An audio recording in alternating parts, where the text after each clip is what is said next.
পড়া না পারায় চতুর্থ শ্রেণীর পড়ুয়াকে বেধড়ক মারের অভিযোগ স্কুলের সহকারী শিক্ষকের বিরুদ্ধে। গাইঘাটা বিডিও ও স্কুল ইন্সপেক্টরের কাছে অভিযোগ দায়ের।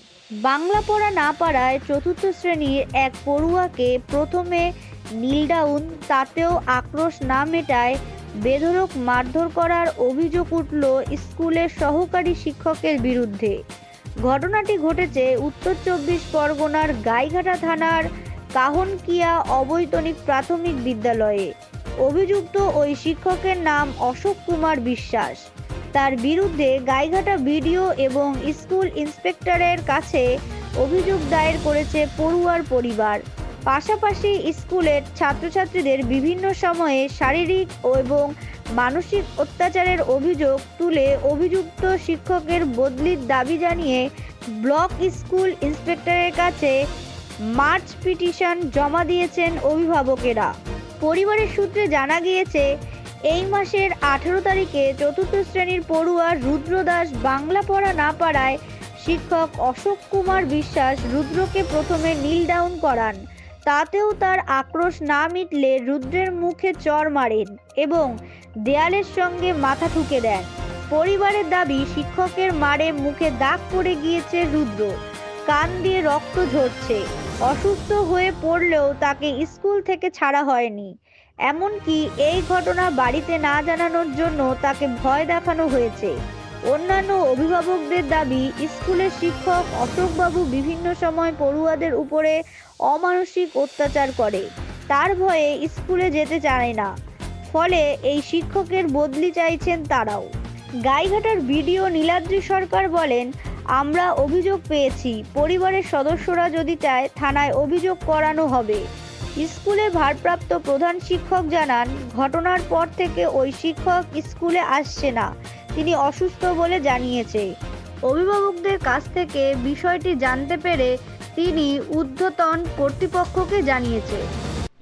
আমার ছেলে অশোক মাস্টার বলে এক স্যার আমার ছেলের কান পাটে মেরে ফাটিয়ে দিয়েছে এবং বরং তারপরে তার ওই মাঠে যে কাগজপত্র সেগুলো মানে কুড়িয়েছে, তারপরে গায়ে কান ফেটে যে রক্ত পড়েছিল, পড়ার পর সেই জামা বললো যে ওই কল থেকে ধুয়ে নিয়ে আসতে। তারপরে ও বলছে আমি বাড়ি আসবো, তাও আমার ছেলেকে ছাড়েনি এবং ওনার ভয় দেখিয়েছে যে বাড়িতে কারো হয়তো বললে আরও মারধর দেবে, এই আছে ব্যাপার। তা ও ছেলে এই আছে, তাই এর আমার মানে সুবিচার চাই।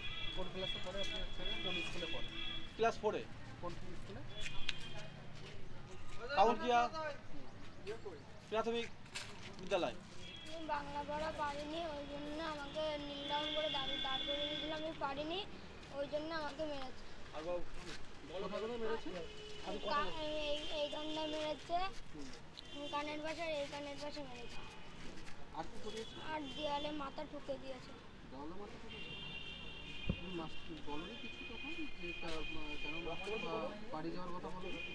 হ্যাঁ বলেছিলাম, তাহলে বলছে না যাওয়া যাবে না। আমাদের অভিযোগ হচ্ছে, আমাদের স্কুলেরই শিক্ষক অশোক বিশ্বাস মহাশয়, তিনি প্রতিটা বাচ্চাদের উপরেই দীর্ঘদিন ধরে অত্যাচার করে আসছে। এর আগে আমার মেয়েকেও কাঠের চলা দিয়ে মেরেছে। তাও বাধ্য হয়ে আমি যখন বলেছি, বলার পরে তিনি কোনো অনুশোচনা তার ভিতরে নেই। তিনি একটা ভিখারি একটা থালা নিয়ে গিয়েছে, স্কুলে মিড ডে মিলে ভাত নিতে গিয়েছে, তাকে ভাতও দেয়নি। এরকম দীর্ঘদিন ধরে এরকম অত্যাচার করে আসছে আর কি। ছাত্রছাত্রী নেই বললেই চলে, নেই বললে স্কুল ওনার নিজের ভাইদের বাচ্চা, নিজের ভাই মানে ওই মাস্টারমশাইয়ের যে ভাই, তার ভাইয়ের ছেলে মেয়েদেরকেও অন্য স্কুলে ভর্তি করেছে এবং স্কুলের পেছনের সাইডের বাচ্চাদেরকে তাদেরকেও অন্য স্কুলে রূপান্তরিত করেছে। এই স্কুলে পড়াশুনো নেই, পঠন পাঠন নেই, ভদ্র ব্যবহার নেই, কিছুই নেই। স্কুলের পরিবেশ পরিচ্ছন্নতা অপরিষ্কার, এরকম দীর্ঘদিন ধরে হয়ে আসছে আর কি। ঘটনাটা ঘটে 18 তারিখে।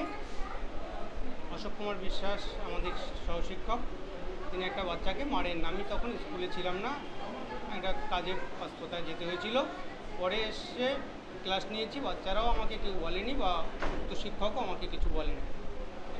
পরে আমাকে আমার অন্য সহশিক্ষক সন্ধ্যাবেলায় ফোন করে বলছে যে রুদ্র দাস ছেলেটার নাম, সে অসুস্থ আছে। আমি তাকে পাঠালাম যে তুমি যাও ভাই, ওকে দেখে এসো ওর বাড়িতে। সহশিক্ষক গেছিল দেখতে, তখনই আমি জানলাম। উনি কী পদে আছেন স্কুলে, মানে উনি কি সরকারি প্রধান শিক্ষক? না, উনি সহশিক্ষক এটি। যখন জানলেন, জানার পর কী ব্যবস্থা নিয়েছেন? জানার পরে আমি আমার ঊর্ধ্বতন কর্তৃপক্ষকে জানিয়েছি, আমার এসআইকে জানিয়েছি। দেখছি বাচ্চাকে মারধর করেছে, আমার কাছে এখনও কমপ্লেন এসছে জাস্ট, দেখছি যদি ওনারা এফআইআর করতে চান এফআইআর করে দেবেন। এইভাবে তো এখন তো বাচ্চাদের মারার নিয়ম নেই। ঠিক আছে স্যার, বাচ্চার বাবাকে বলেছি, গার্জিয়ানকে বলেছি, যদি উনি এফআইআর করতে চান এফআইআর করে দেবেন, থানাতে ফরওয়ার্ড করে দিচ্ছি কমপ্লেন।